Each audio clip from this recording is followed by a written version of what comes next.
இப்ப என்னோட screen share ஆகணும்ல. உங்க வாய்ஸும் வர கேக்குதுங்களா? உங்க போன்ல கேக்குதா அதுல கேக்குதா? ஸ்பீக்கர்ல கேக்குதுங்களா? வீடியோ வீடியோ என்ன ஷோ ஆகலைங்களா? பிளாக்கா தான் மேம் இருக்கு.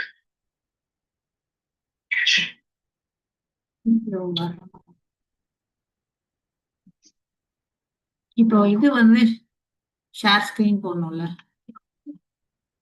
பிரசன்டேஷன் போட்டா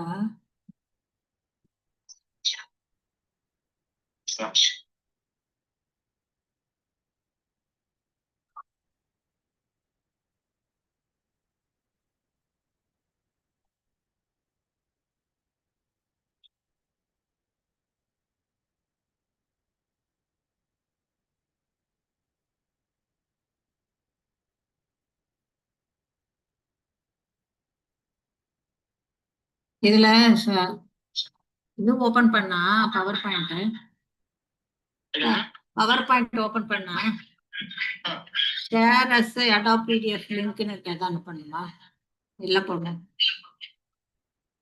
ஷேர் போடுறேன். ஷேர் போட்டா எப்படி வித் பீப்புள் வருது, இமெயில் வருது, கிரியேட் பிடிஎஃப், பிரசன்ட் ஆன்லைன் போடவா? பிரசன்ட் ஆன்லைன் போட்டா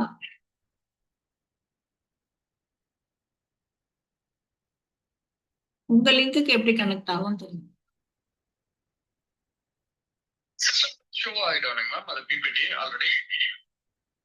சிஸ்டம்ல பவர் பாயிண்ட்ல வருது.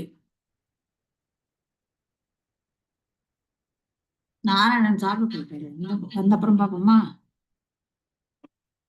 இது கனெக்ட் ஆகுது. திரும்ப வர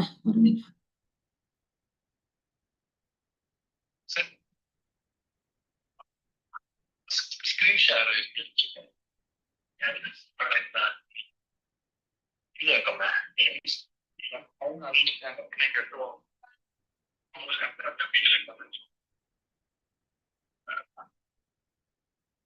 குட் ஆஃப்டர்நூன். Good afternoon. சொல்லுங்க.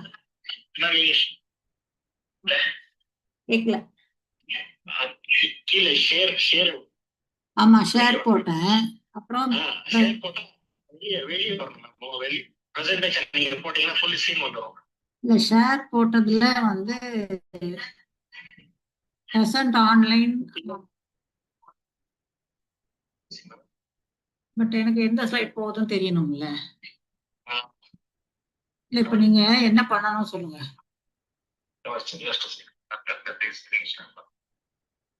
இந்த மாதிரி தான் வரும். பிபிடி ஓபன் பண்ணுங்க. உங்களுடைய இதெல்லாம் பவர் பாயிண்ட்ல ஓபன் பண்ணிட்டேன்.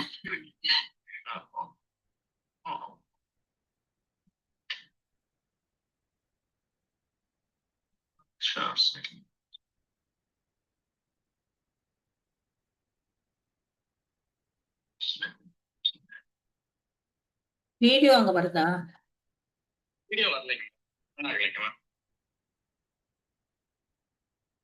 பிளாக்கா தான் மேம் இருக்கு ஸ்கிரீன்.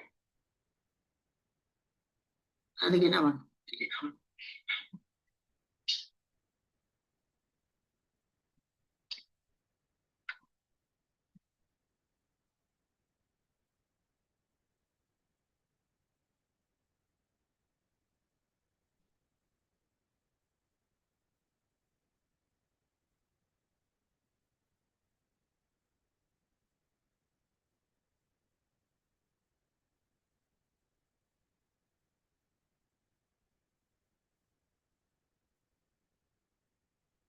என்ன பண்ணணும்னு தெரியாது. வெயிட் பண்ணட்டா? இப்போ அவங்களுக்கு கேட்குறேங்க மேம். பண்ணுவா இல்லை நான் அவங்க சிட்டோரியா சார் கிட்ட பேசிட்டு இருக்காங்க மேம். இந்த கேட்டுக்கலாம் எனக்கு.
சொல்லுங்க விஷ்வா.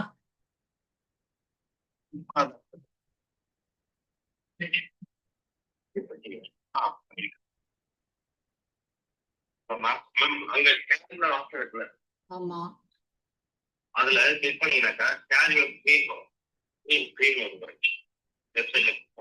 ஷேர்ல போட்டா ஷேர் வித் பீப்புள் வருது, இமெயில் வருது, கிரியேட் பிடிஎஃப் அண்ட் ஷேர் லிங்க்னு வருது, பிரசன்ட் ஆன்லைன் வருது.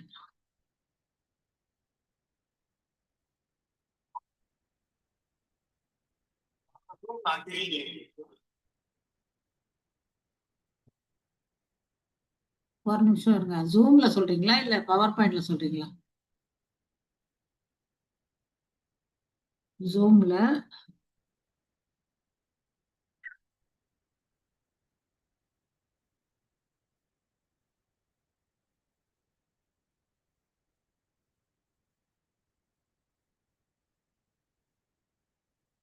ஜூம்ல வந்து ஷேர் ஏ டாக்ஸ்ன்னு வருது. Get 3 edible white board unlimited ஷேர்ன்னு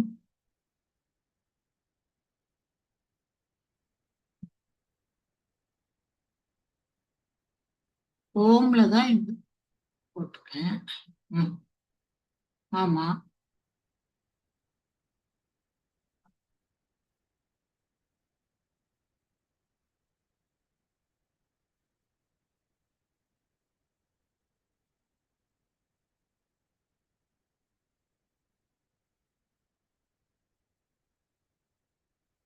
இதை நான் திரும்பவே போடவா இல்ல நான் டிஸ்கனெக்ட் பண்ணிட்டு?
ஆமா,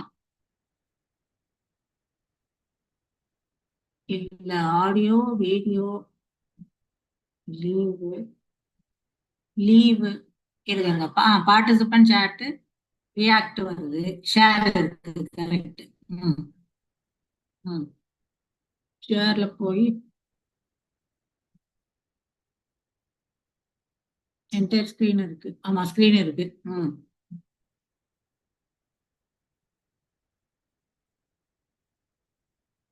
வந்துச்சா? ஓகே. சோ இப்ப நான் வந்து இதுல சேஞ்ச் பண்ணா வருதா? பாருங்க.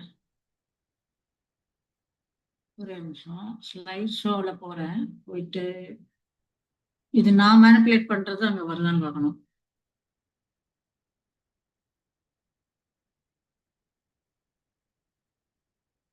வருதா? ஃபுல் ஸ்கிரீன் வந்துச்சா? ம் மூவ் பண்ணுது. ஒரு நிமிஷம். இதுதான் என்னோட final PPT. Take home message எல்லாம் கொஞ்சம் ஆட் பண்ணேன் லாஸ்ட்ல. சொன்னாதான் அது ஃபைனல்.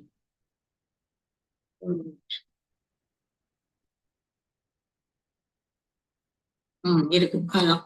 ஓகே. ஸோ இது இப்ப நீங்க என்ன பண்ண அப்படியே வச்சுச்சுங்களா?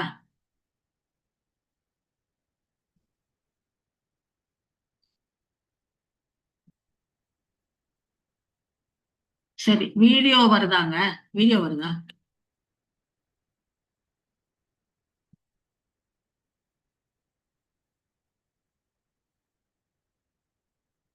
இல்லையே, லைட் ஆன்ல தான் இருக்கு. கேமரா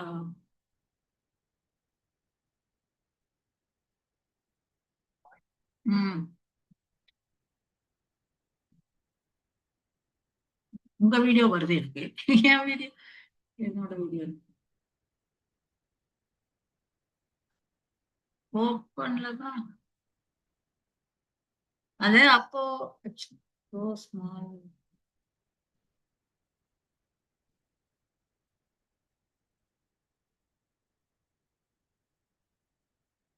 தெரியல.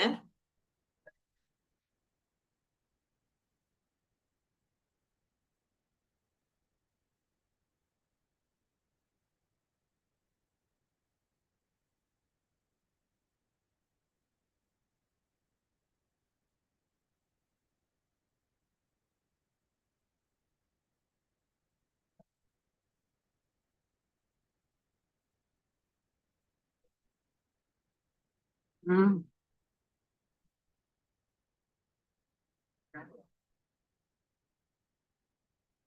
ஆக்சுவலா அதுல நான் அப்ப பண்ணிட்டு தான் வந்தேன். ஏன்னா அதுல கிராஸ் பண்ணி இருந்துச்சு. கட் பண்ணிட்டு தான் இங்க வந்தேன். ஆனா அது எனேபிள் ஆகல. இதுல ஓப்பனா இருக்கான்ட்டு.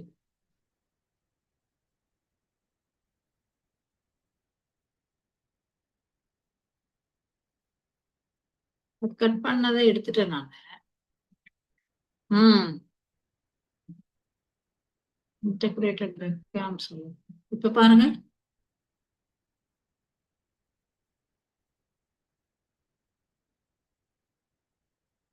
ஆமா, அது ஆக்சுவலா அந்த லைட் மேல வருது அதுல. ம்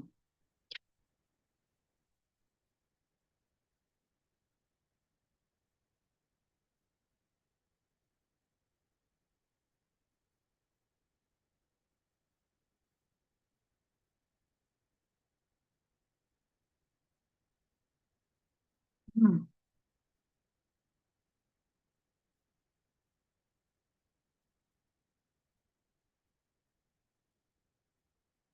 இன்டகிரேட்டட் வெப்கேம் வருது. அதுதானே கரெக்டா தான் போட்டு.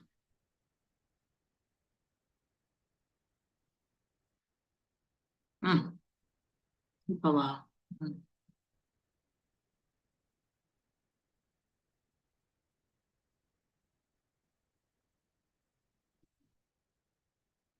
ஓகே, அது பண்ணிட்டேன். இப் ஆமா, வீடியோல. ஆமா, அதுல இன்டகிரேட்டட் வெப்கேம் செலக்ட் கேமரான்னு வருது. Integrated webcam. இன்னொன்னு அந்த மோர்ல போனா ரெக்கார்டு. ஆ ஆமா, அதுல போட்டா பிளர் மை பேக்ரவுண்ட் ஒண்ணு, ஆட்டோ ஃப்ரேம் மை வீடியோ போடுது. ஆட்டோ ஃப்ரேம் போட்டு பார்க்கவா? இன்டகிரேட்டட் வெப்கேம் செலக்ட் கேமரால இன்டகிரேட்டட் வெப்கேம்னு வருது. ஆமா, ஒண்ணுதான் வருது.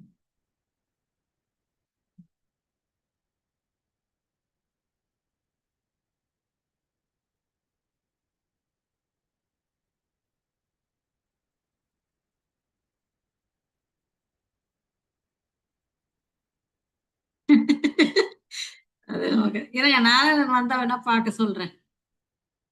இல்லைன்னா ஆடியோ வச்சுக்கலாம். ஆடியோ வருது இல்ல? ஆடியோவில் நான் பார்த்துக்கிறேன். ம் சரி, ஓகே. ஆடியோ வச்சு பார்த்துக்கலாம். வந்தாருன்னா ரெக்கார்ட் பண்ணி வீடியோ வருமா பார்க்க. ம்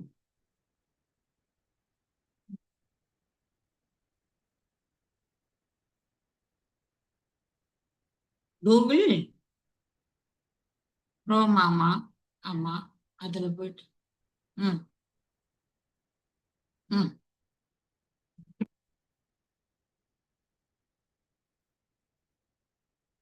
ம்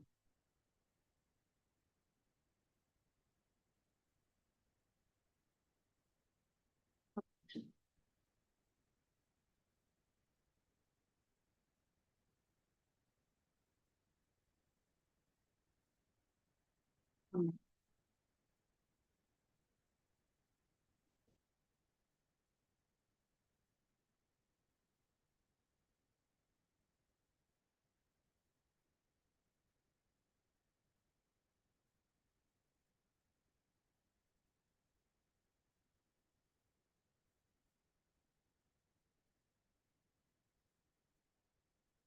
ம் ம்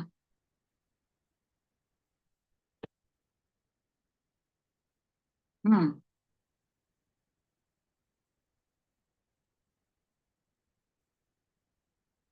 ஆடியோ செட்டிங் வருது.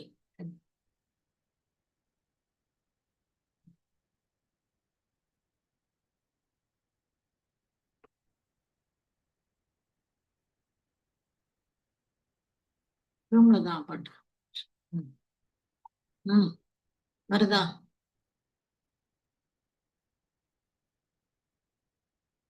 ஸ்கிரீன்.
வருதா?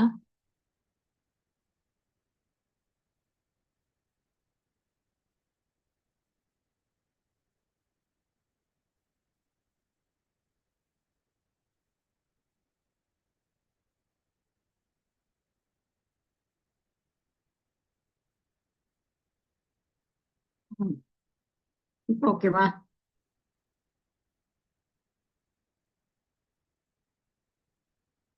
பண்றேன்.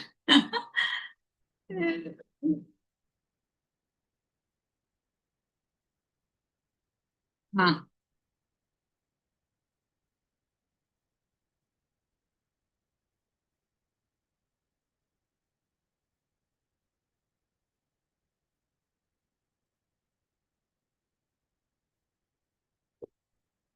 ஓகேவா?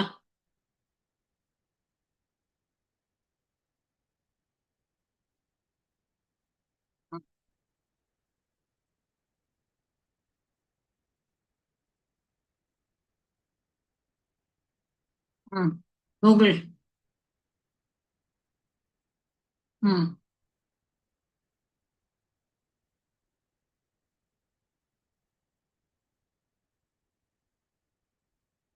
ம்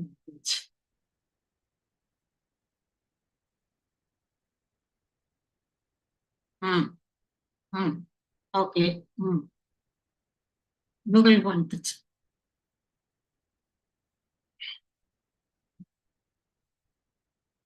மேல தானே அதுல இது மூடிக்கிட்டு இருக்கு. ஒரு நிமிஷம். அதான். நிறைய டாட்ஸ் இருக்கு. Google apps. Ah okay.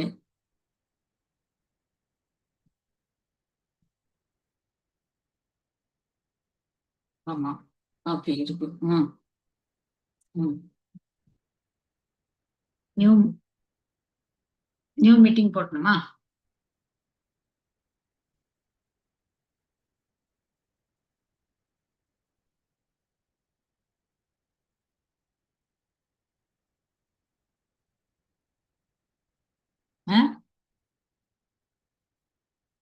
Okay okay அது 3.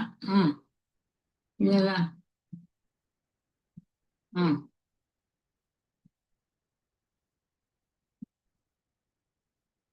8 minutes அது போட்டேன். ம்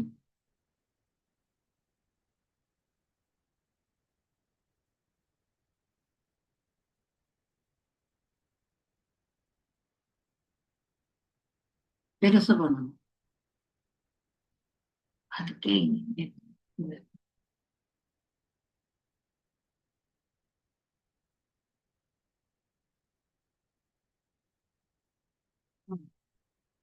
யூஸ் கேமரா போடவா?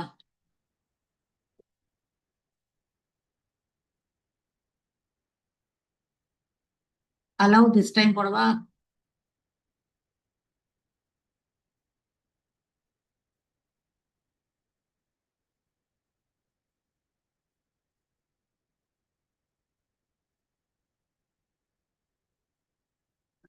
கேமரா அண்ணவே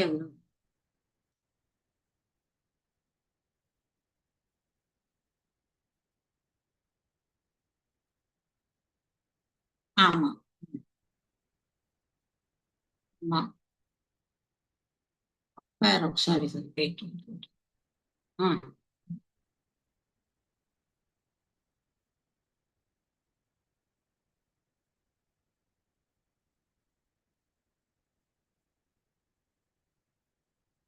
கேமரா இருக்கு நான் பண்ணிருக்கேன் பண்ணிருக்கேன். ம் வரல. சரி ஓகே அப்ப பரவாயில்ல ஆடியோ ஒன்று வச்சுக்கலாம். ம் ம். இப்ப இது வரும் மட்டும் கரெக்டா வருதான்னு பாத்துருங்க. இருங்க. ம் நல்லதா போச்சு. நான் நல்லா ஜாலியா உட்காந்து பேசலாம்னு வச்சுக்கலாம். ஸ்ட்ரைட்டா பார்த்துட்டு பேசாம. இப்போ இருங்க நான் இதுல ஷேர் பண்றது கரெக்டா வந்துடும். அது மட்டும் இது எதுதோ போனோமே இதெல்லாம் மூடிடலாம். ம் அதான் இதெல்லாம் ம் ம்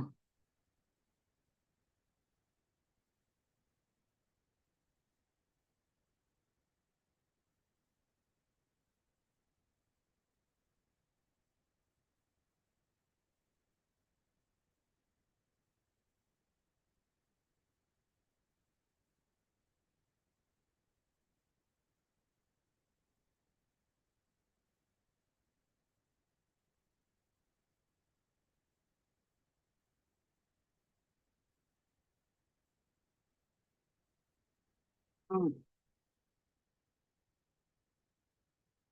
சரி இப்ப என்ன விஷயம் இதுல இது வருது இல்ல விஷயம்.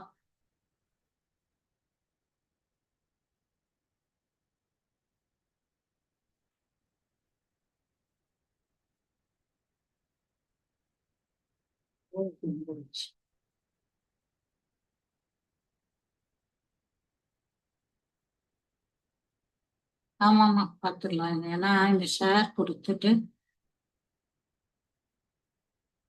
ம்,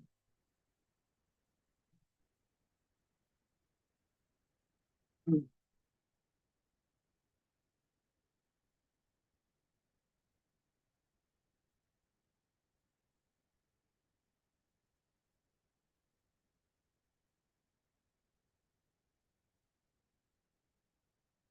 இதுல இப்ப பிபிடி எங்க வருது?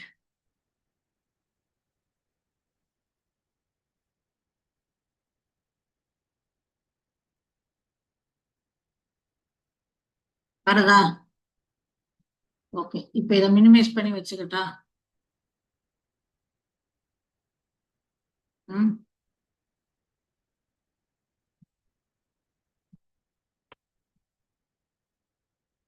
திரும்ப எல்லா ப்ராசஸும் பண்ண சொல்லக்கூடாது. கரெக்டா வந்துரும்னா சரி. ம் ம் இது வருதா இப்போ இன்னும் கூட? நான் ஸ்டாப் ஷேரிங் போட்டேன். ஓகே ஓகே சரி சரிங்க.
Hello Yes, madam. ఎక్కడ బయట పోయి చూసా ఉంటా గమనించానండి.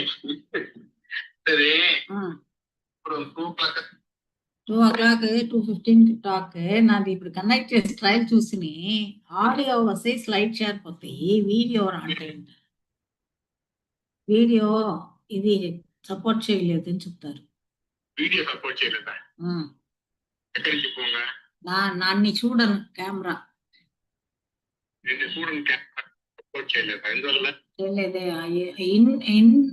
ఇన్బిల్ట్ కెమెరా దానా వచ్చింది ఆ పేయిగా లైట్ మండుతుంది అంటే దాంట్లో నా పడం నా ఉండేది అక్కడ రాంటింట బ్లాక్ కదా ఉంది జూమ్ నిన్న జూమ్ లేదా జూమ్ లోనే వచ్చిన వెళ్ళే రాలేదన్నారు. సరే పర్వాలే నేను ఆడియో వస్తే చాలు నువ్వు చూసింది నేను వాళ్ళ దగ్గర వాడు ఏమో చెప్పి చూసినాడు నా వల్ల నేను నిండాదని ఇచ్చాను మళ్ళీ. సరే వాడు వేస్తాడు ఫోన్ వెయిట్ చేస్తాడు. హలో విశ్వ hello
Coming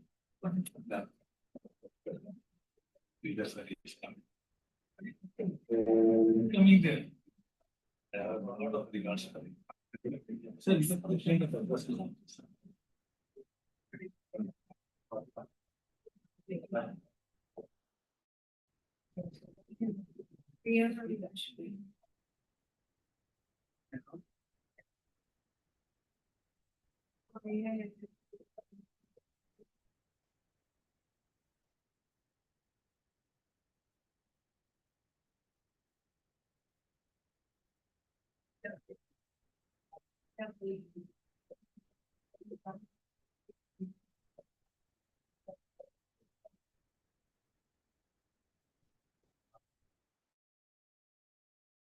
Good afternoon, everyone, offline and online.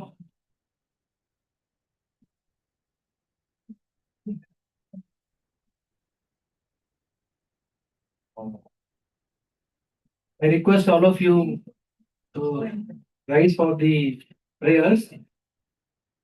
For the Dinesh, come.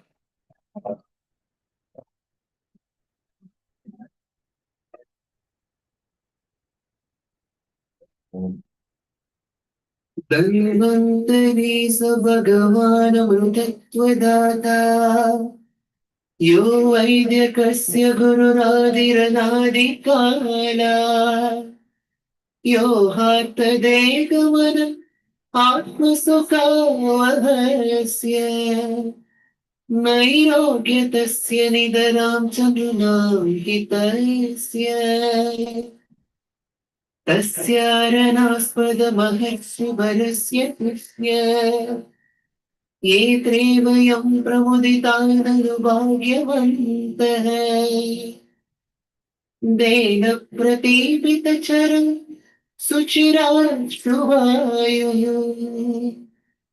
वेदस्य दीपामिह तत्पुरदोतरात्मः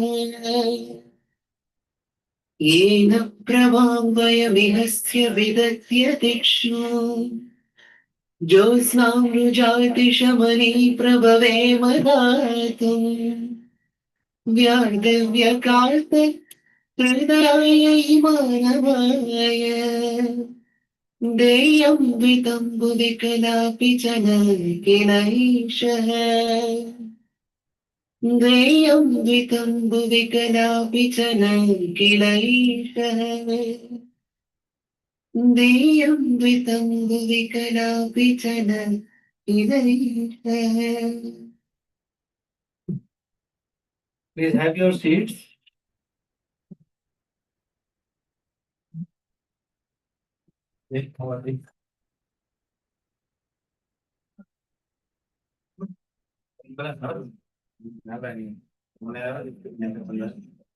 Now I request Professor Dr. Dinesh Kumar to formally welcome our online speaker, Professor Dr. Ramadevi, and also physically present Dr. Sridhar by bouquet and a memento, bouquet and a shawl. Thank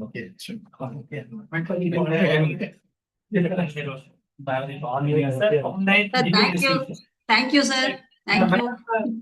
Dr. Ramadevi, madam, good afternoon. Yes, Dr. good afternoon, Dinesh sir. received your shawl and bouquet and will be delivered to you.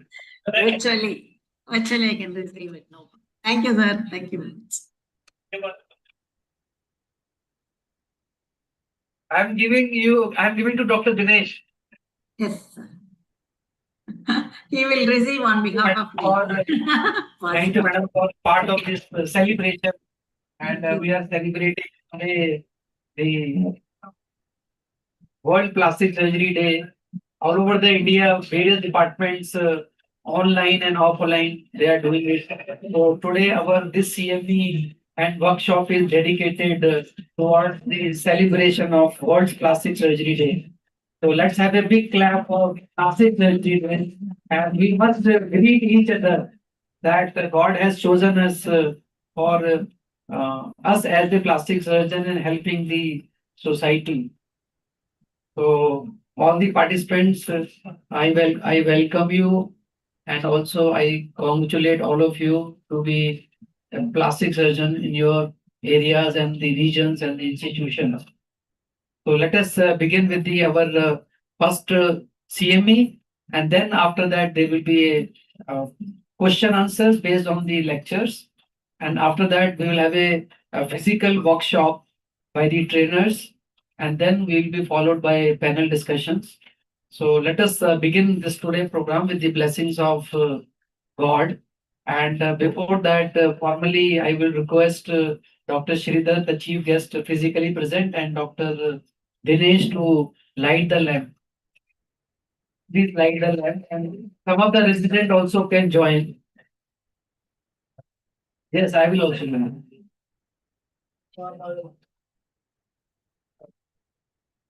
Please, sister, you can join. One of the residents, Dr. Rashmi, can come.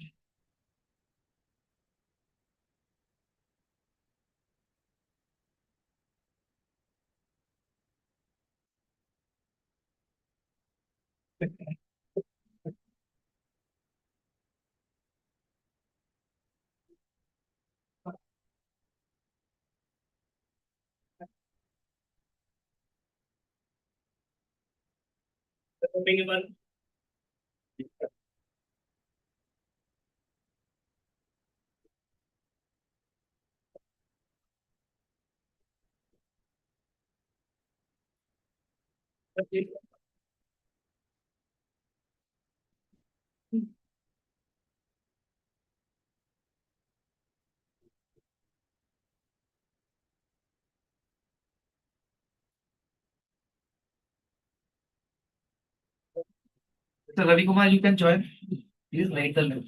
Okay, sir. Please light the lamp.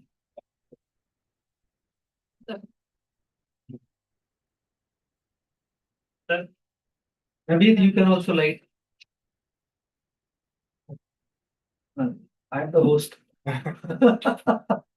Anyone can light the lamp. Good.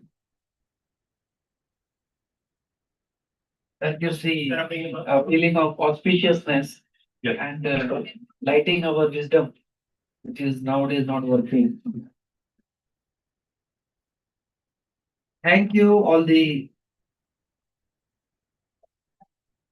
eminent faculties and the professors here who have initiated this process. And now let me introduce our first speaker of the CME, Professor Dr. Ramadevi. Dr. Ramadevi is not new to anyone. She is the academician, clinicians, teachers of many students. Welcome. Professor Mohapatra also has joined. Just now we finished the formal welcoming of our speakers. So I was introducing Madam. Madam has been very regular visitor to our department as a teacher, as an academician, as an examiner. So to us, she is not new, but many of us, those who are online and are not aware, Madam has done her graduation from Kilpauk Medical College and then from Madras Medical College and further NCH from Madras Medical College with the gold medal. And she's been in this profession for more than 33 years. And subsequently, she retired from Kilpauk Medical College. Of course, she has been the one of the instrumental in conducting the first bilateral hand transplantation. Big clap of the madam. And this was done under her leadership in Tamil Nadu in February 2018. Not only that, like any good teacher, good professor, she has been recipient of many awards, including Best Humanitarian Award, Best Doctor Award, and also State Medical Council Award. NOTO, because of the transplantation, she has been recognized by NOTO, by Government of India. And after the retirement, still she is very active, and she has joined Shri Venkateshwara Medicity and Medical College. So, Madam, thank you for accepting our invitation for delivering this talk on from textile to tissue, the next frontier in advanced wound care. Because of some reason, madam could not come physically here. But yes, she is available online and deliver her talk. So for the newly joined participants, they will be surprised how come this textile is coming. Usually textile industries are good for sarees and silk sarees in the Tamil Nadu. But does this textile can help a plastic surgeon also? That you will be surprised to know today. That this silk is not only for body, it is for wound also. So with this, madam, over to you. You may start your talk online. You can share your PPT, ma'am. Is it coming there, sir? I've already shared. Hello? Yes, madam, your talk is visible. Okay, but my... You may start. Okay, sir. So good afternoon, everyone. I'm very happy to be here with you today to participate in this program of Plastic Surgery Day celebration in JIPMER. To talk about this from textile to tissue, this is a new frontier in the advanced wound care. At the outset, I thank the organizers, Dr. Chittoria and other team members who has given me this opportunity, and also the FibroHeal Company Private Limited people and Mr. Vishwa, who has coordinated very well for this online meeting. Thank you very much, sir. And moving on to this, I have no any financial disclosures in this topic. Just for academic purposes, I'm doing. Can you see this slide? This is one of my relative who has had a diabetic foot. Previously, he was amputated for the gangrene of the great toe. And later he came recently, before 6 months time, here for gangrene of the second toe.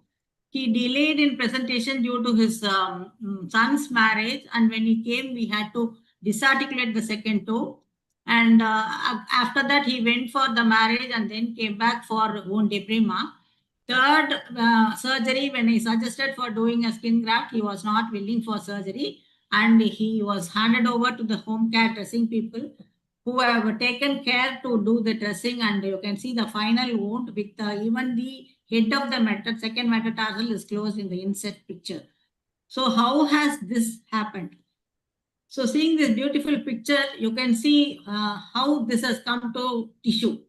So this silk saree, which is made of that from the cocoon, the same material is utilized for the tissue wound care also.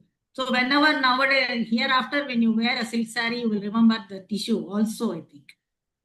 So how does that help in the tissue healing is, the silk has got a fibrin content, which works in the different cascade of this wound healing, wherein it helps in hemostasis by making that clotting factor acceleration, and in the inflammatory phase in the macrophage polarization, and also in the proliferative phase and the remodeling phase to heal the wound without any scar.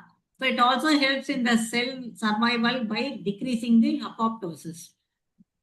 So the basics for the postgraduates, you all know that it is a wound as a breakdown in the continuity of the tissue in a surgery or a injury. So when the body attempts to heal it, that is called as the wound healing process. So when the wound heals, it is a clean surgical wound. It heals by a primary intention without any infection. When the wound is a clean contaminated or a contaminated wound or a dirty wound due to trauma or bowel injury or an abscess, that goes into a phase of infection, wherein it will heal by a secondary intention when you have to let out the infection first and make it heal by itself. Or it can be later, after the infection has subsided, you can go in for a delayed closure where it will lead on to tertiary intention healing. So you have to know about the goal of wound healing, how you have to go about. So in that, it is you can have to criterize the patient as a age of the factor. Extremes of age also will not heal properly, like comorbid conditions and lifestyle like smoking or malnutrition, any steroid or chemotherapy medication, obesity. All these can lead to impaired blood supply to the tissues, which can lead on to a wound healing problem. So you have to start with the patient, identify the wound etiology what is the basic cause of the wound, and then perform a time assessment and time-to-time assessment to heal the wound, which later leads on to, you have to prevent the wound also.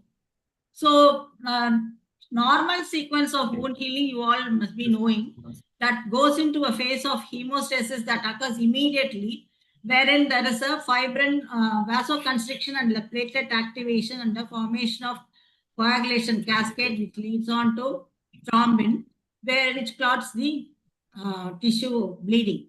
So this can also be accelerated by the use of fibroplug, which is available as a granules or a foam or a tape, which can be used on this is the granules which I have applied for a sacral pressure sore after debridement. It has to be applied over the wound and kept for about 20 minutes for it to act, or it is also lesser time, it is okay, 10 to 20 minutes, and wash it thoroughly. So you can see the complete hemostasis in the second picture. So after the hemostasis, it goes into a stage of inflammation, wherein there is an influx of the neutrophils and the macrophages, which will increase the cytokine, pro-inflammatory cytokines, which has to be combated to come down to reduce the inflammation of the wound for a faster healing. And later it turns into a stage of proliferation around 72 hours, where you will have more of a endothelial and vascular endothelial growth factor, platelet-derived growth factors, and many growth factors, which will lead on to the cell migration and the closure of the wound.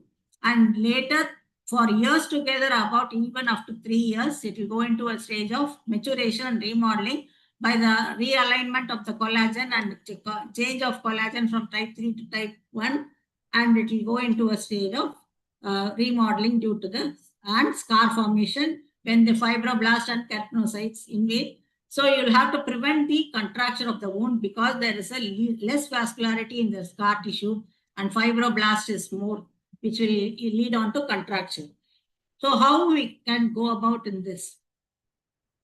So if at all you don't make the wound heal faster, it will go into a stage of chronic wound healing. So wherein there is a persistent inflammation, infection, and biofilm. This is a biofilm, which is a three-dimensional microbial proliferation, which goes into the crevices of the tissues, which has to be debrided mechanically, or you can apply some gel and ointment which contains, this is the one product which has this silk product, along with the pepainuria, that is fibrozyme, and nano silver is added in the fibromoist gel also. So after debriding the wound can be thoroughly washed with the fibromoist spray, which is has a sustained antimicrobial action. So when that wound goes into a stage of chronic inflammation and chronic wound, that is a burden for the society, for the family also, because there is a chronic wound change. You have to go into multiple sittings to the hospital or change of dressing for the pain for the patient. It is more discomfort for the patient. So that to avoid this persistent inflammation, you have to know about the basics of the wound care. So for wound care, you can remember these three mnemonics like HADI, TOVA, and wound picture. HADI is that history, wherein you have to go into the details of the history of the patient, like any medical history, previous history of wound infection, or a surgical history, or a chemotherapy, what they have taken, pharmacologically, any medicine, steroids they are taking, like that. And regarding the pain, you have to abbreviate as to PQRST, like pain and producing and provocating, or a palliative factor, quality of the pain, radiation of the pain, and the severity and the time of the pain. You have to go into details of that. So after asking the history, you have to hearing the patient, then you have to see the patient. So you have to examine the wound in the time assessment, like you will see tissue infection or inflammation, moisture, and edge of the wound in the picture of the wound. And reasonable investigations like blood count to know whether it is infection is there or not, and X-ray to rule out osteomyelitis, ultrasound to know whether there is an underlying abscess or not. And wound culture and histopathology, everything has to be taken into account if there is a chronic wound to rule out malignancy and a chronic infection of the wound. And after diagnosing, you will have to find out the basic reason. If it is a vascular wound or a diabetic wound, that basic underlying pathology has to be diagnosed, and then implementation of and management for the wound care. In the triangle of wound assessment, you will have to find the see the wound bed, whether it is a wound is granulating well or not, or any necrotic tissue is there. At the wound edge, whether there is a dehydration, undermining, or rolled edges to rule out CA of the in that local area. And also peri-wound area to know the maceration or excoriation, any eczema or hyperkeratosis, everything has to be observed. The wound picture is that about the wound location, you have to see, order, you have to see, smell and find out. The ulcer category about the whether it is a vascular insufficiency or a burn wound or a diabetic foot. Necrotic tissue is there, or dimensions of the wound according to the shape and length and etc. The pain score 0 to 10 you have to find out, and induration surrounding the wound, the color of the wound bed, tunneling or undermining is there or not to let out every infective focus on the abscess, and also redness or discoloration surrounding skin, and the edge of the wound is whether it is tight or loose. We have to find. Then coming to the principles of wound selection, if you see if the wound is healing, you have to find out the amount of exudate, whether you need a absorbing dressing or a lesser absorbing dressing.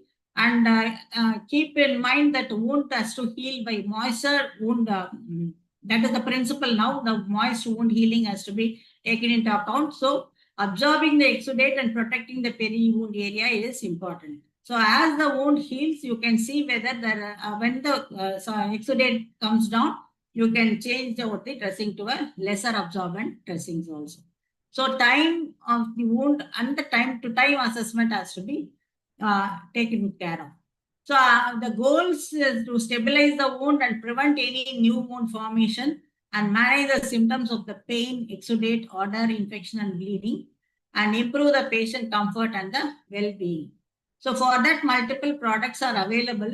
This is a just a sheet of fibroheal, that is a silk based dressing, which will provide the matrix for cell attachment and maintains a moist wound and environment. It can be given for a minor wound and a donor size.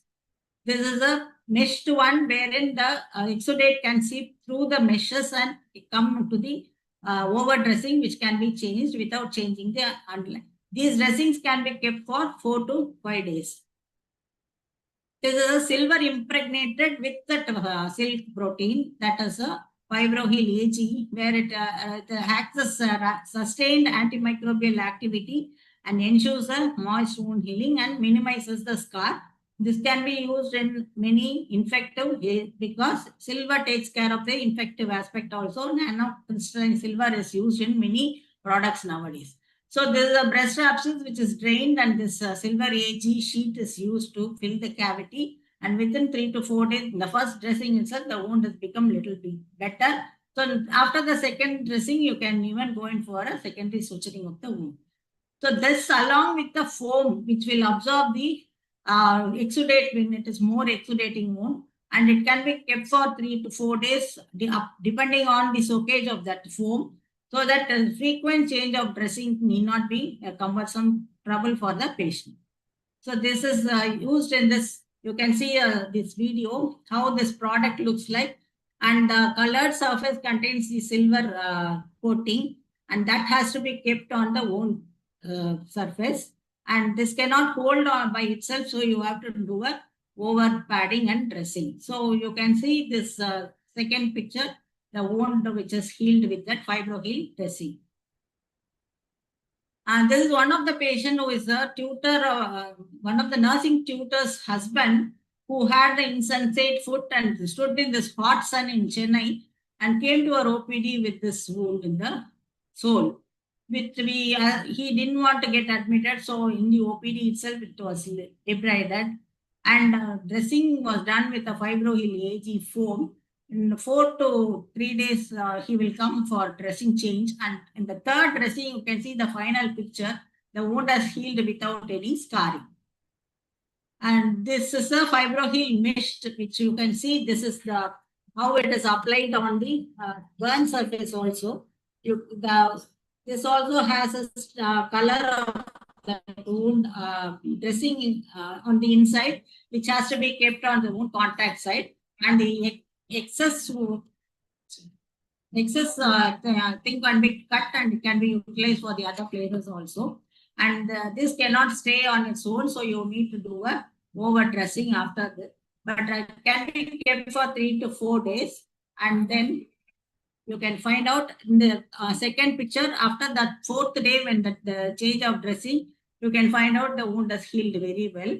And here comparatively, I have even applied a collagen, wet collagen on the other wound on the top of that near the elbow, which is not dried or fallen off by the time this dressing wound is healed by itself. So the second dressing we are doing in the ward itself, because the removal of the wound dressing is not painful for the patient because it is non-sticky, and it can be done in the ward with the again second dressing, and the next dressing was not necessary at all. It was healed by itself. And this is another one which can has an adhesive border on the other side, which can be used for the pressure source. So according to the sacrum, the shape, and also for the heel, it is shapes are available which can be applied comfortably for the patient, and also it gives a cushion effect when it also absorbs the exudate and can be changed in 3 to 4 days. So like this, you can apply for the sacral wound, pressure sore also. So seeing this, you can see for 2 to 3 times dressing change that such a big sacral pressure sore has healed to this level. And you can also, cavity wounds also you can keep that, or you can sprinkle the fibroheal AG powder, which also contains nanocrystalline silver along with that fibrin silk, and it can fill the cavity and do a overdressing, and the cavity is closed within 2 to 3 times dressings. So post-operatively, you can have this comfortable wound dressing for the abdomen, where you can have even small band-aids like also available, and this can have a this micro gauze is another thing, is a non-adherent gauze dressing. Like this bacteria gauze, what we are using, this can be used in the donor site also for all dressings without, you can take it off without getting stuck to the wound. So how this silk is giving the product of wound healing, that is how you can see in these pictures. Like from the silk cocoon, there is extraction of the silk fibrin. The silk fibrin is by multiple steps it is taken out and it is impregnated into the dressing material for usage of the tissue healing. So silk fibrin is got 2 proteins, light chain and a heavy chain, which is linked by a single disulfide bond, and it is coated by the family hydrophilic protein over that. So this is biocompatible. It has a mechanical strength and also bioactive properties, which is helpful for us. And it is coming from the Bombyx mori silkworms, which produces the silk sarees also. So why silk is taken into account into this is because it is has a high moisturizing property, easy removal, and it is non-sticky, and excellent oxygen permeability. And it was also biocompatible, the same like human amino acids are in this non-mammalian origin. It does not produce any allergic reaction, and it maintains the temperature at the wound site also. So it is put into a 3T porous scaffold where it will give a high tensile strength, and it also gives a controlled degradation, so that this is helpful and makes more stability and flexibility on the wound surface to give a dressing. So it accelerates the cell migration and tissue regeneration by the increased fibroblastic and keratinocytic activity. And also it is the amino acid component which is rich in glycine and alanine and serine, promotes the collagen synthesis. there are multiple growth factors like epidermal growth factor, vascular endothelial growth factor, and fibroblast growth factor. All these speed up the healing, and the cell adhesion and migration is more supported by the scaffold system. The silk fibrin, it reduces the inflammation, and by reducing the pro-inflammatory cytokines and also promoting the anti-inflammatory IL-10, and it prevents the biofilm formation. As I told you, the bacterial adhesion is resisted by this product. On coming to the moisture, it will increase the moisture content of the wound optimally, and also it is breathable, allowing the gas exchange also, prevents the scab formation and keeps the wound bed hydrated. And also excess exudate will be absorbed by the foam. And angiogenesis, it increases the vascular endothelial growth factors and the capillary growth, and also oxygen diffusion is more in the hypoxic wounds. So it reduces the scar, also improves the aesthetic healing of the wound by aligning the collagen, and also suppresses the cytokine-linked excessive scarring, which is TGF-beta1, and smooth surface healing is also achieved by preventing the keloid formation also. So it, at the nutshell, it supports the cell growth and ECM formation, fights infection, inflammation, maintains ideal wound moisture, stimulates the blood vessel formation, and reduces the scar.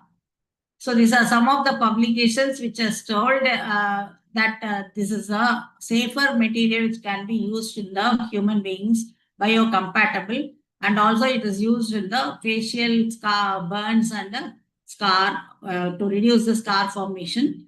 And one study shows the post-laparotomy to prevent the surgical site infection than a normal dressing. So once the wound is healed, no worry about the scar. There is also some things for that. That is the moisturizing cream which can be applied on the stitch surfaces to prevent the stitch marks. And this is a fibrous scar which contains Centella asiatica, which is applied on the wound after it heals on the scar to give a scar massage for 2 to 3 months. You can see that picture with the pre-sternal wound. You can see that sometimes they suffer with keloid formation and hypertrophic scar in the pre-sternal area. That wound has healed well. So in comprehensive solution is that many materials are available for tissue debridement and to infection control and moisture control and for epithelialization and for the scar reduction. So accordingly, you have to use for each wound how it looks like, and then you can faster heal the patient. So some of the recent advances is that AI assisted monitoring is there, wherein the smart bandages, they can monitor the temperature, pH, and moisture in the wound, and accordingly deliver the doses of medication for the wound to heal faster. And some cell therapy, PRP growth factors, engineered skin substitutes, RNA therapy, and electrospan scaffolds. All these are already there and it can be utilized according to the newer advancements also. In some of this oxygen releasing, like even back, the oxygen back is now coming into vogue. And ultrasound assisted debridement and 3D printing and bioprinting, nanotechnology using the AI-enabled wound assessment and integrated biosensors, all these are coming into vogue. So the take-home message is that wound healing is a complex process. It varies in different individuals. So you have to do a time assessment of the wound and time-to-time assessment of the wound, and then go into the triangle of wound assessment which is very important. And management of the wound depends on its stage and the comorbidity of the patient also. A thorough wound wash should be given. I have seen many of the surgeons also, they don't allow the patient to take bath. They don't go into the bathroom at all for taking a bath. So we insist them to go and take a bath. Till the suture removal, they should not take bath. That is what is the, they've been told. The patients are afraid to go into the bathroom. So we have superficial wounds, unless it is a very deep wound, it can be washed with normal soap and water, then dry with gauze, and then have the optimal dressing, which will be useful for the patient. So you have to take care of all these advanced strategies to use it judiciously to wound the heel properly. Thank you all very much for your patient listening.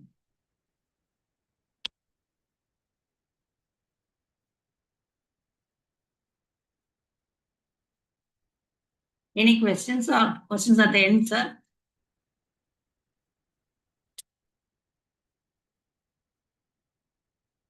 If you are available, then our plan is to take the lecture, the question answer after the lectures. I'll just have a break and join after the half an hour, sir. That is okay for you? No problem. Yes, madam. Your memento and as well as your citations will be handed over to your student, Dr. Dinesh. Okay. He's your student, huh? I said you have No, got, no, sorry. co-PG. Don't degrade him like that, sir. He's my co-PG or Whatever it is, he is very close to your heart, huh? Oh, yeah, sure. That is for sure. So this My is introduction to just- JIPMER is only through him. Thank you, Dinesh. Madam, Yes. just show. Madam, this Sushruta's memento will be handed over to you. Yes, sir. We will deliver, madam. Yes, And sir. this citation also. You can show this citation. Take it. Thank you, sir. On this Thank you, this Dinesh. plastic surgery day, all over the world, they are making Sushruta's sculptures. So we have also made a 3D printed sculpture. And Oh. we thought this time we will give to our speakers, to So your Dr. 3D Sridhar and you. So Your 3D printing is from the skull we have a 3D. surgery to Yes, madam. We have a 3D printer. construction. Yes, sir. So instead of constructing the parts, we thought we'll make the body. So we made the body of the sage Sushruta. Yes. And we are giving to you as the honor for delivering this lecture, madam. Thank you, And sir. also, when we will be minimize this. So those who are new PGs, not only here in other part of the country, those who are participating. So this is a very pertinent topic and the technology which is there. So here in JIPMER, as madam has told, we have been regularly using right from 2000, when it was launched in 2017. So 17, so regularly it is our part of our wound bed preparation as well as so there are some of the article I just would like to share. This is Centinela asiatica powder also. Then another one, click it, another one. So we are using as a scaffold also, another one. And with the AG also, another one. These are all being used by our PGs and they keep sharing their experiences. Another, no, this is both factors that will say. So what madam I am telling you is that you have ignited this technology once again, because what happens is new PG comes. They are tuned to have those kind of technology which they have been taught in the general surgery. Although they might have also learned this technology, but they have to actually start using technology not only for wound bed preparation to cover by graft and flap, but sometimes, as you have shown, many of the patient may not be agreeing for your grafting or they are on ventilator. So we cannot leave them. We have to do something, and it is the race between the nature and the plastic surgeon who will make the wound heal fast, because the best healer is the nature. But then if you leave it to the nature, probably it will make it heal, but with a lot of time as well as complication. That makes the difference between the product. So it is open that we have to, race with the time. What the nature is taking, we have to do something faster, whether for wound bed preparation or healing. So, madam, thank you once again for covering this aspect of the wound management. And you be available and you again join back for the question answer later on. This I just Thank you. shared my experience of and our JIPMER experience. Yes. So now we will go on to the next speaker, and I have already welcomed formally Professor Dr. Sridhar, who is the at present professor and head at Department of Hand and Reconstructive Microsurgery, Tamil Nadu Government Multi-Superspecialty Hospital, Chennai. And those who are not aware, those new OGs, sir is very well-known plastic surgeon in Tamil Nadu and in India with vast experience of 29 years, and started his journey as a tutor, and now he is the professor and head and has a vast experience in all aspects of the plastic surgery, be it a hand reconstruction, microsurgery, cosmetic. So we have a very renowned plastic surgeon with us, and he has been associated with various organizations, and also he has got various publications and awards. So we are very thankful to him that he accepted our invitation to be part of this World Plastic Surgery Day celebration being organized in Plastic Surgery Department. And this celebration is not confined to JIPMER or to Tamil Nadu. It is being telecasted all over the India in other medical colleges as well as across the world through telemedicine facilities. So it is being telecasted to Thailand, Morocco, Myanmar, and other countries which are part of our JIPMER associated telemedicine activities.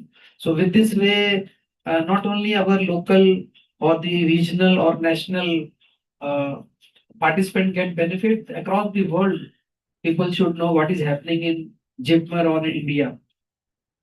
With this introduction, the topic which sir has chosen is very important. So aesthetic eyelid surgery.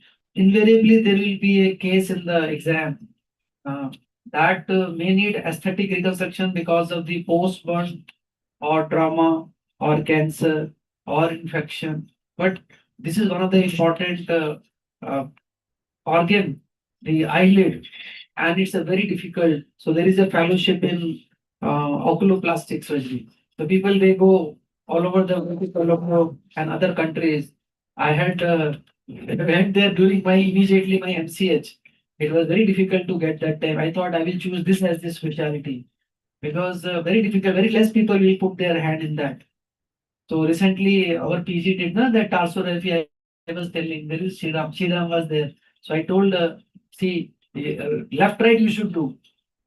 Why? Because this is very important. And when you do the immediate reconstruction or early reconstruction, probably your aesthetic reconstruction will be very easy.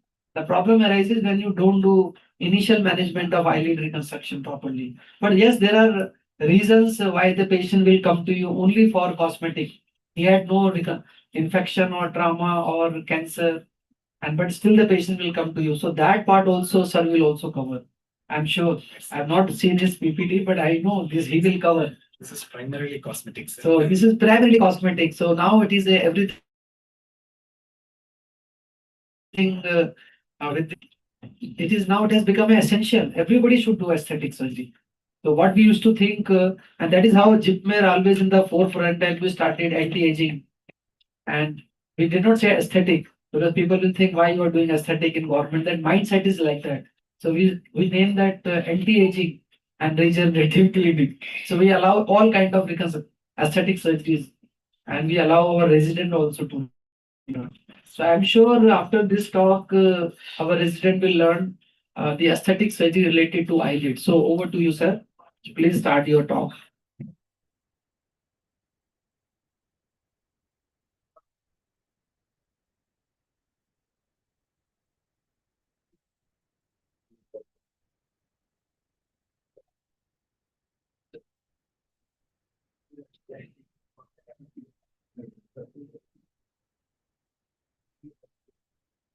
Yeah, at the outset, I would like to thank JIPMER as well as Professor Ravi Kumar Chittoria Professor Mohapatra, Dr. Dinesh, my colleague in MCH plastic surgery. I did it from Stanley, he did it from MMC, and Dr. Ramadevi, who is 1 year junior to Dr. Dinesh in MMC in MCH plastic surgery. Dr. Friji, Dr. Mohapatra, and all the residents over here. Thank you for inviting me.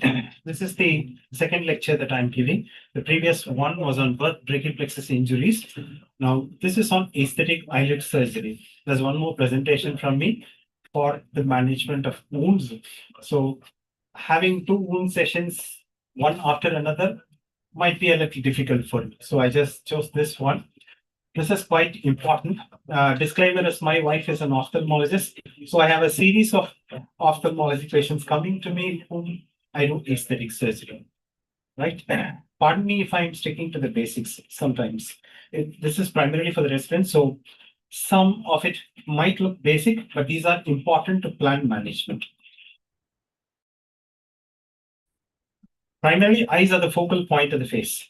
There is a remarkable degree of symmetry.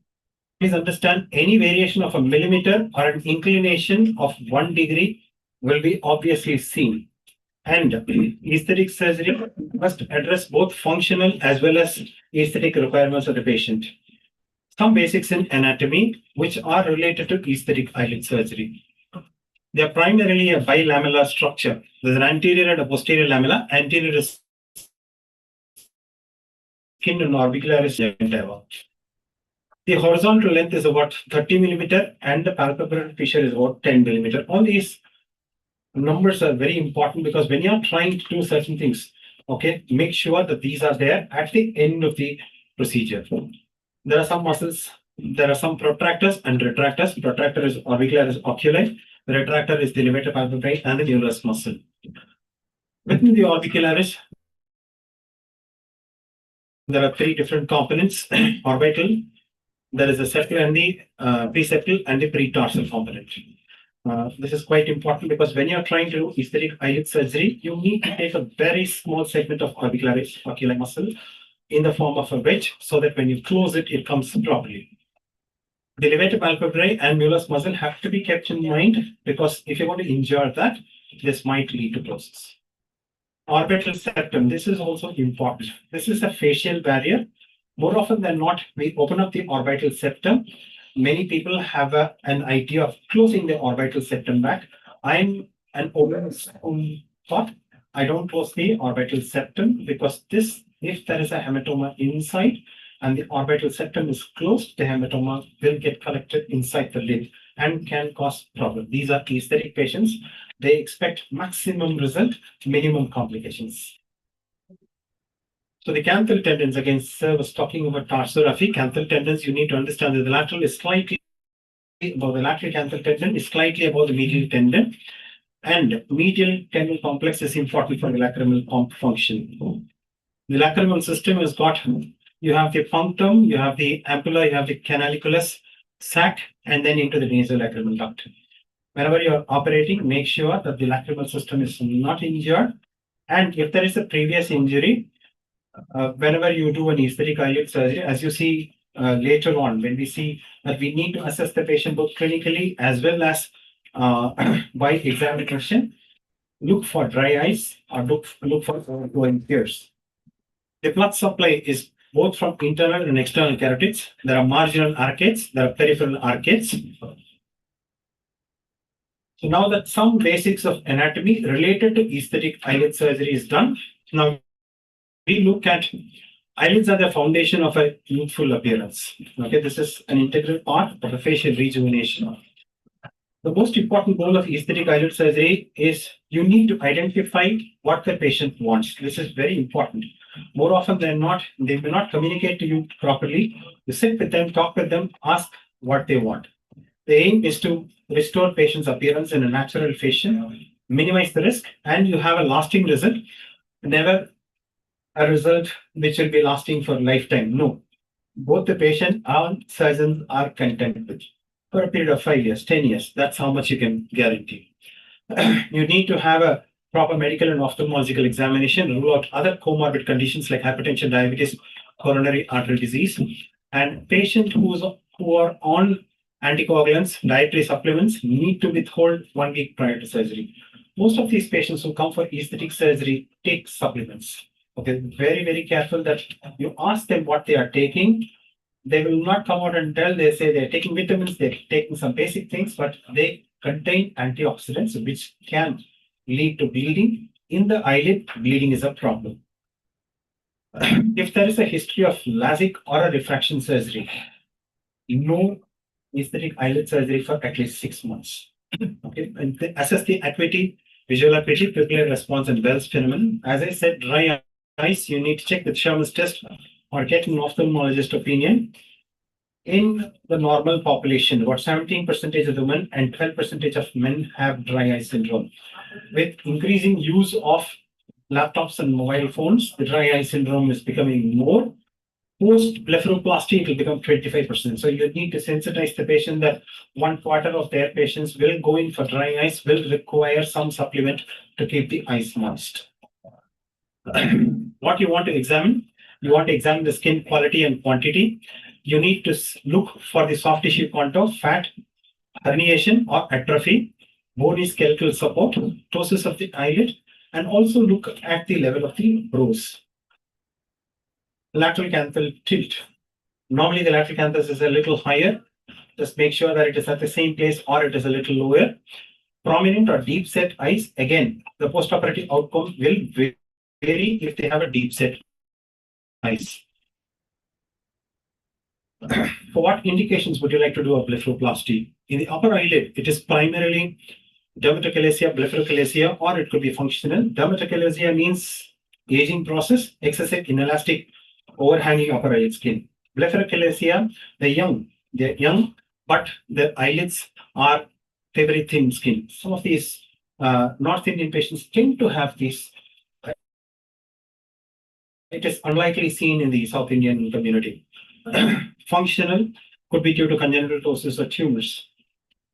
Laxity of skin has to be assessed. Canthal laxity has to be assessed.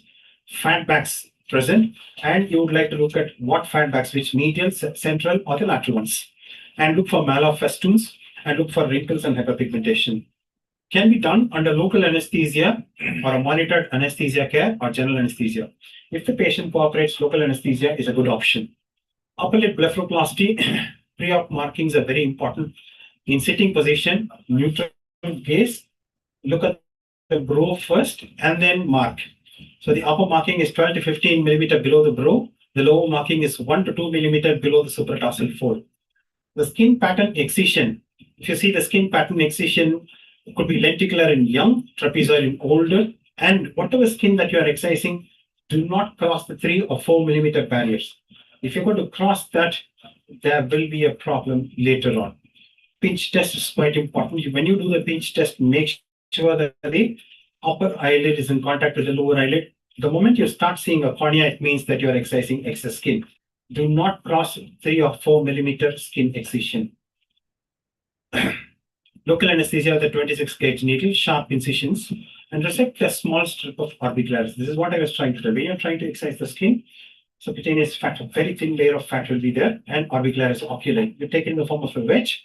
As you take it, the closure will come out properly. And fat excision, always be very conservative about fat excision. In the upper eyelid, there is a medial and a central fat, whereas the lateral component will have the lacrimal gland. So there's no fat over there.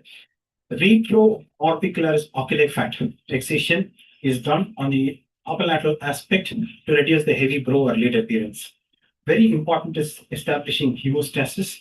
Make sure that the bipolar cautery is used and ensure absolute hemostasis before closure. If you don't have hemostasis, the blood remains there, it is a problem. Patient will come back promptly to you on 2nd day to 5th day, then it becomes a troublesome one. This is an upper lid blepharoplasty. You can see the amount of skin that is excised. It looks very, very small, thin, but it will produce a defining change in the patient. This is from pre-op, immediate post-op 48 hours. Then as you see, at about 3 months' time, this settles down. The upper lateral aspect is completely gone, and you can start seeing the supratarsal fold. The sleepy eyes that the patients feel will not be there later on. Again, this is another example of upper blepharoplasty. The scars will settle down very well in the eyelid unless you make a big mistake. The lower lid blepharoplasty, there are two ways you can approach: subciliary or transconjunctival, through the skin or through the conjunctiva. I approach only through the skin. And again, after the skin, you can raise the skin flap separately, orbicularis separately. I do the skin muscle approach. It's called as the step ladder approach. Skin, part of the orbicularis oculi, cut at a different level so that the scars do not form in one plane. Fat, again, as I said, conservative excision of medial, central, and lateral fat. Sometimes there is a deficiency of fat. You can reposition the fat. You can put in the subperiosteal plane, or you can put in the tear trough region if there is a deficiency in that place. So skin excess, again, excision of skin excess do not cross the 4 to 5 millimeter barrier in the lower eyelid, 3 to 4 millimeter barrier in the upper eyelid. Very, very conservative. You'll find some people are much more. My teacher is much more conservative than this. He used to excise only 2 to 3 millimeter. My teacher is Professor T.C. Chandran. He is a surgeon. He excises only 2 to 3 millimeter in the upper eyelid. We'll be very worried. 2 to 3 millimeter, what change you can bring? Definitely there will be a change. That 3 millimeter barrier in the upper eyelid and 4 millimeter barrier in the lower eyelid. Please do not cross that skin excision unless mandatory. Sometimes you might require a fat grafting, and the lower eyelid, more often than not, we do a canthopexy or canthoplasty. These are some of the examples of pre-op and post-op of lower lid blepharoplasty. You find that the skin incisions will heal really well.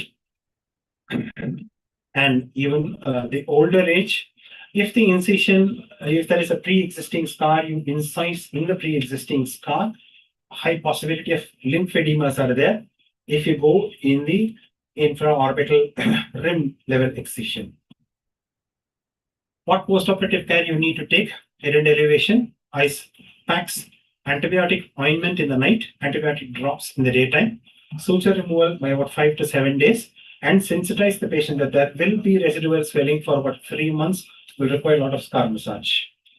The complications could be you can accidentally injure the cornea, there can be dry eye, there can be accumulation, retrobulbar hemorrhage. You can also have central retinal artery occlusion if the injection chimicin that you are trying to give goes in, escapes. Intermediate in between, you can have ptosis and lack of thymus, strabismus. All these complications will keep coming as you start doing more and more surgeries. Late complication can be prolonged postoperative edema. Sometimes there is a lid malposition, sometimes there is asymmetry. I also would like to touch upon eyebrows, because I feel that the eyebrows, forehead, and eyelid is a continuum. Okay, if eyes are the window to the soul, eyebrows are the ornate strips that frame them. Okay, this forehead, eyebrow, and eyelid is a single aesthetic unit.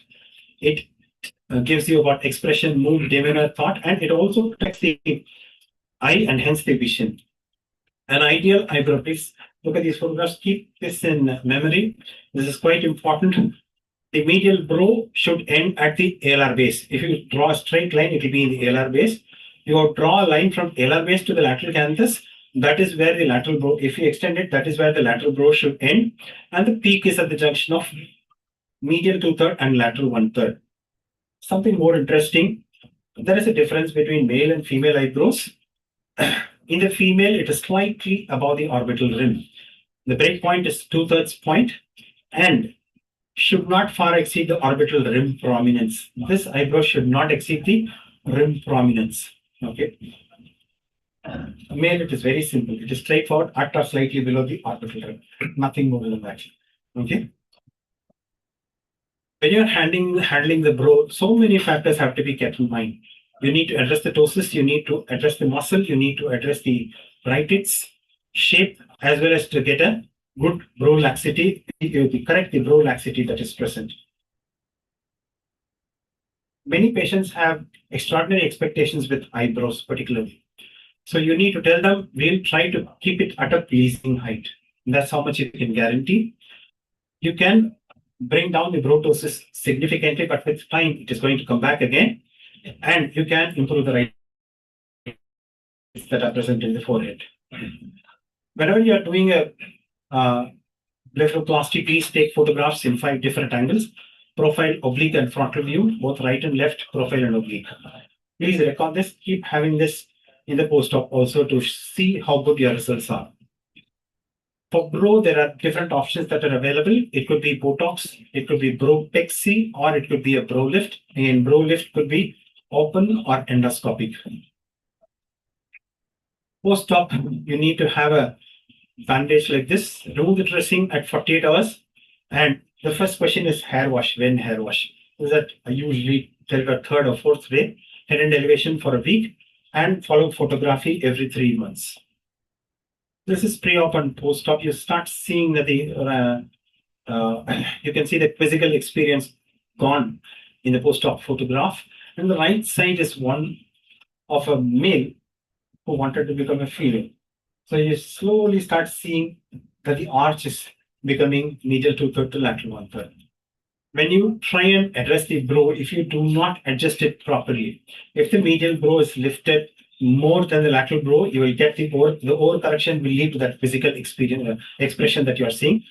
Hematomas, swellings are very, very common in eyelid. Third to fourth day, you have to be till the third to fourth day, you need to keep addressing this. This is the trend. Okay, so brows, very easy. You don't have to do a brow plasty. Take a soap, apply it in the eyebrows, and then shape it up. That's all done. So when these competitors are present, okay, brow plasty, plastic surgeons will be really worried. Okay.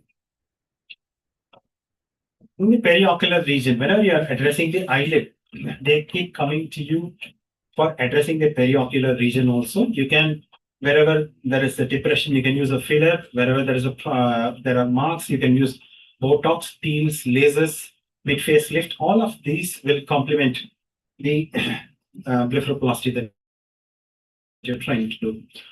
Some of the extended applications of aesthetic eyelid surgery. This is a hemangioma, 8-year-old child operated exactly at the supratarsal fold. When you exercise, the scar is on the supratarsal fold, cannot be picked up. This is a deficiency in the medial 1/3 of the eyelid. Use the same principles, attachment properly done, the incision is properly made, difficult to pick up with this face if undergoing any surgery. And this is the last slide that I have. Okay. We have seen the eyebrow, we have seen the eyelid, now we'll see the eyelash also. For people who don't have eyelashes, the entire width of the eyelid is about 3 centimeters. So now you see a 1 centimeter from the eyebrows. The most important thing is to design which direction the hairs are, and then you place it properly. Initially, the graft has to survive. Then from the root, the hair follicle, the hair will grow and it will settle. And you find one hair alone is going in the wrong direction. The rest of the hairs are all okay. So designing this is extremely difficult, but this is something which can be done for the eyelashes. So primarily aesthetic eyelid surgery is an elegant procedure. It does not only rejuvenate the eyelid, but provides confidence and happiness to the patient. It's a combination of things. You need to excise skin, you need to excise fat, you need to reposition the fat, and you need to add on other things in the eyebrow as well as in the facelift. Thank you.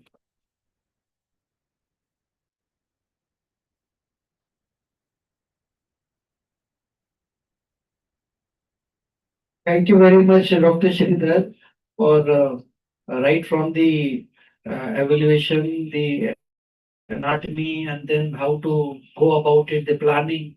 I think this is very important when the question comes, the aesthetic surgery of eyelid.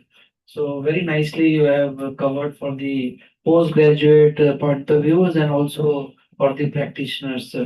With this 2 talks, we will go for the question answer sessions, and those who are online or here physically present can pose the question, and we will take one by one. Yes, Dr. Sridhar.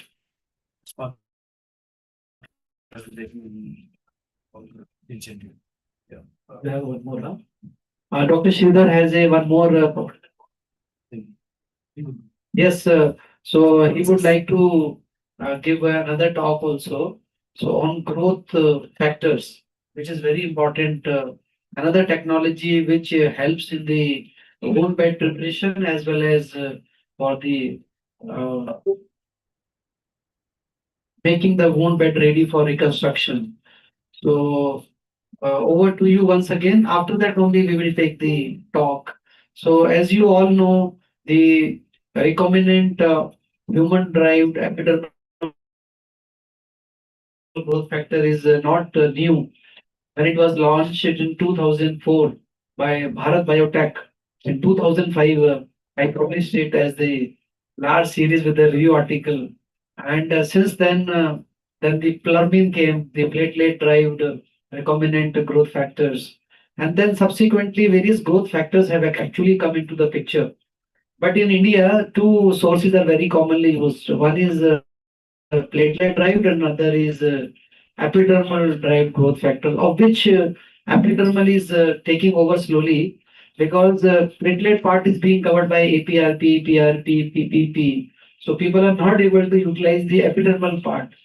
So keeping that point in mind, and I'm sure what cost it used to be 1800 rupees one tube, region D. And now I think cost people we are not supposed to discuss here, but definitely it must have gone down because of the easily availability and now being produced in India itself. That time it used to be called, and then Bharat Biotech did the randomized trial, then DGCI got approved. So this is a very important topic. So over to you once again, Dr. Sridhar.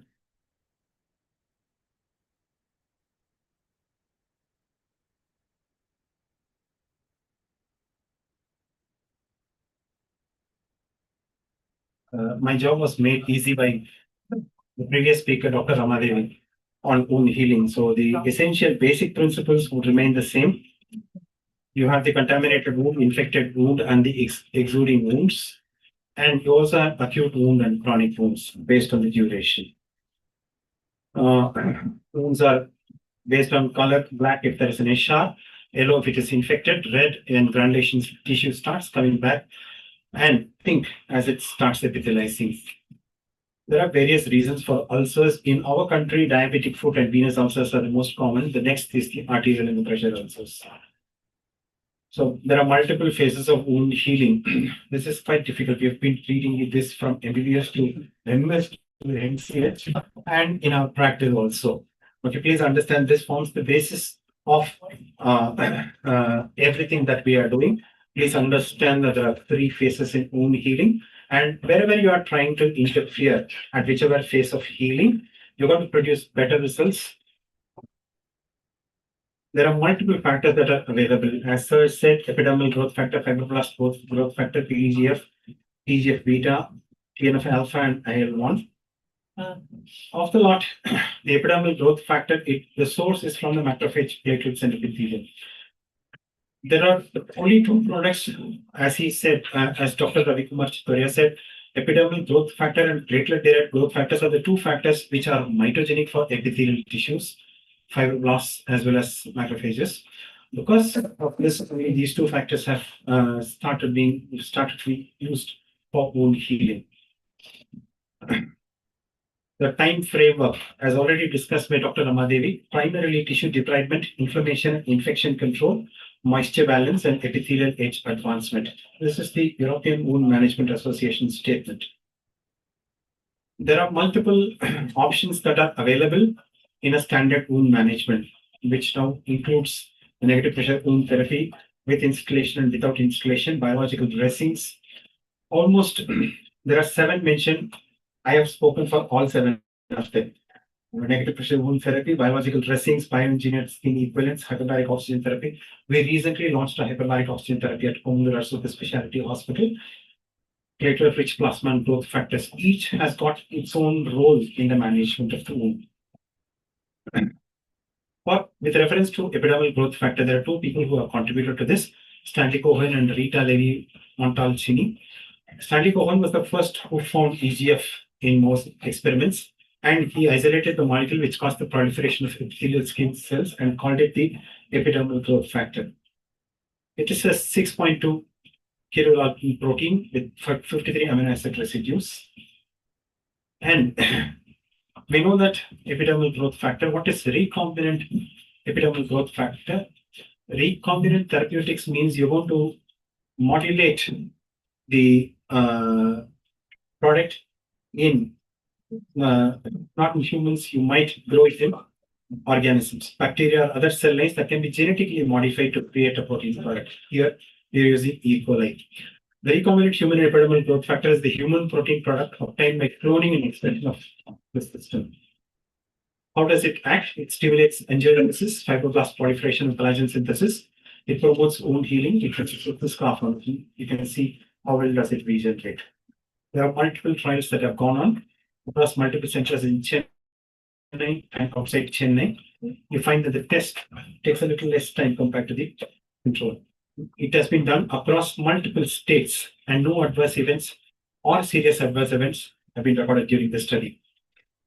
This is a case of diabetic foot ulcer with 9 weeks or 2 months, 2.5 months with only the region D ointment. This is completely healed. There are trials going on for pressure sores. You find that those on whom the drug has been applied over a period, what you're seeing, what you're not seeing is one in the lower end, which says the number of days. For a given period of days, about 30 to 60 days, you find that more than 90% of the wound has healed with region D compared to the control. This is an indication for region D. It's the it is prepared with recombinant DNA technology, only brand of recombinant epidermal growth factor that is available. There are multiple international publications and national publications that are available. This is one brand with 5 approved indications. It can be used in all sorts of different reasons: diabetic foot, venous leg ulcers, in burns, in pressure sores, as well as in the donor site for faster epithelial growth. There are multiple studies done across various centers, and it has been used in burns. You find in the test, the donor site skin graft heals half the time with reference to control. The same with the burns, where it takes about 20 days, it takes about 9 days with the use of this product. This is before and after a burn. Venous ulcers, again, you find that for a given period of time, this heals about more than 90% of the wounds compared to 30 to 40% of the placebo. And in pressure sores also, similar results can be seen. Thank you very much.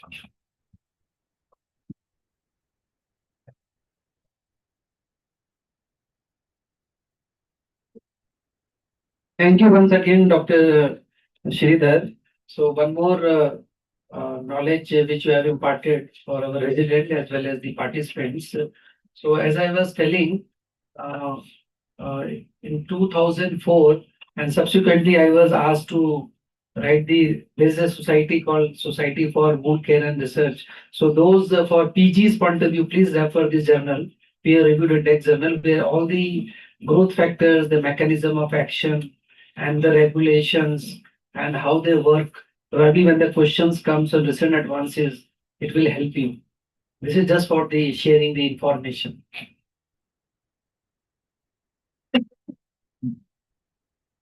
So with this, we have covered the CME part.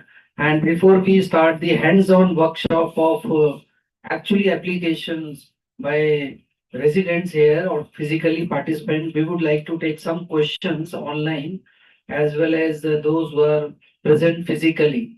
And once these question sessions are over, then we will disconnect the online part and physical part will start. So any questions from the physically present resident here? You can ask the questions and madam as well as sir will take the question. Dr. Narayan Subramanian is saying, conveying the thanks to teachers and Ramadevi madam and also to sir. So it's a gratitude for the teachers by the residents. But in general, there is no specific questions. If everyone, just go one by one. What Dr. Farooq is telling? You're asking over the program. So formally there is no question actually. Probably these Madam, topics I have a question for please. the madam. Yes, sir. Good Yes. afternoon. Sir, how Yes, frequently yes, sir, you can ma'am ask. yes, how frequently ma'am is changing the dressing? Every If third it or is fourth more day? repetitive and overdressing is soaked, by third day we will change. Otherwise, 4 or 5 days, depending on the exudation of the wound. If it is less, we can wait for even 5 days. Because Okay. that And what about the cost? cost that it's available in various sizes, depending on the size only. It varies from 250, 300 to 1,000 rupees, which is the biggest one. Not much. Yeah, cost wise, it is better than the other products. That is also there. That I didn't And mention. results are very good. Thank you, ma'am. So, Thank you. I would like to add the points as the very important point Dr. Farooq has raised, that how frequently we should change. So that will depend actually on the type of wound. Suppose it's a donor site wound, which you have created surgically, and you are using the silk-based dressing. Then, because it is a clean surgically created wound, probably you can change the dressing little later, maybe for a few days to 1 week, depending upon how much thickness of the fibro heel you are using, because it has to get absorbed.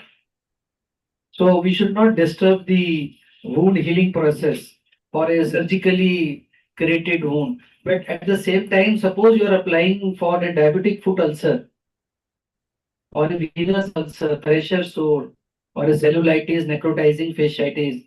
Now, invariably, these wounds are, unless proved otherwise, they are infected.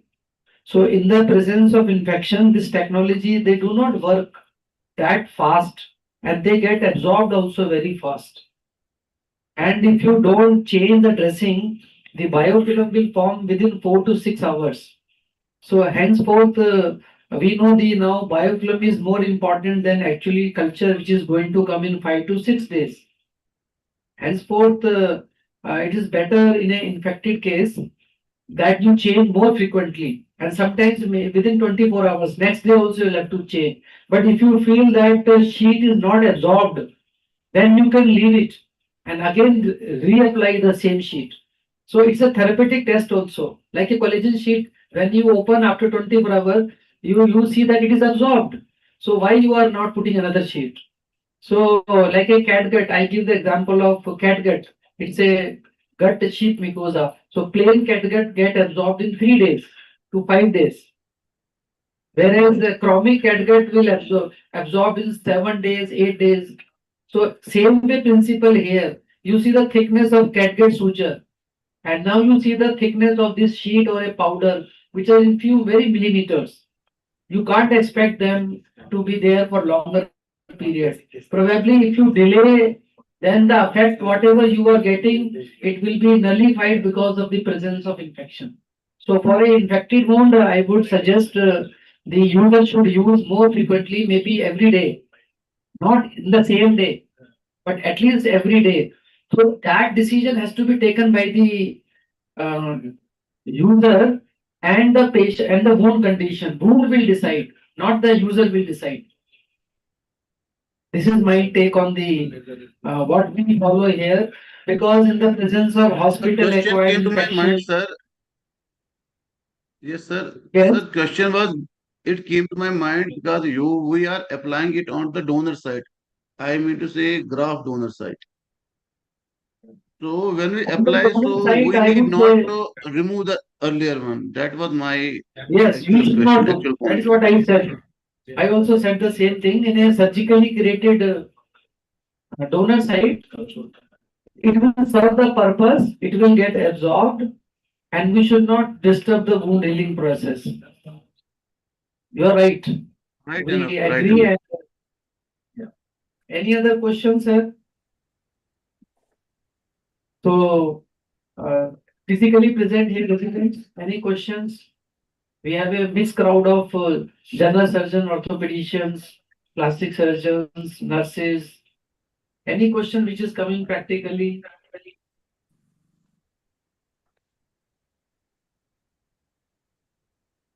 So you know the active component now, fibroin. So you know the Centinella asiatica also now, antimicrobial properties. Now you have added the silver also. So it means You can also choose the type of silk protein you are using, with silver, without silver. And as Madam has highlighted, don't confine to use this technology only for wound. It helps in the scar management also. Now I'll tell you the Jackson zones. So there are three zones: outer zone, intermediate zone, and inner zone. Of course, inner zone we are doing the early tangential excision and trying to cover. The problem is with the intermediate and outer zone. Now, if you don't use regenerative technologies like the fibro heal or the silk protein, the quality of the scar which is going to come also will be bad. So if you see the studies, the overall healing will occur. Nature is the best healer, but the quality of scar which will come also. And if there is a scar, now there is a mixed zone. Outer zone has already healed. Inner zone has not healed. Now you cannot segregate both. So advantage of cream is it will allow the wound to heal, and it will help in the prevention of hypertrophic keloid in the healed site, immediately healed site. That is the advantage of using the cream based. Similarly, if you see the growth factors, in the presence of infection, the growth factor will not work that much. But if it is healing or has healed, it will prevent the hypertrophic keloid. So any regenerative technology, source can be silk, source can be epidermal or platelet. The purpose is not to make the wound only heal. The purpose is to quality of the scar which should come also should be taken into consideration. So both the technology will help in healing as well as scar management. Any other question?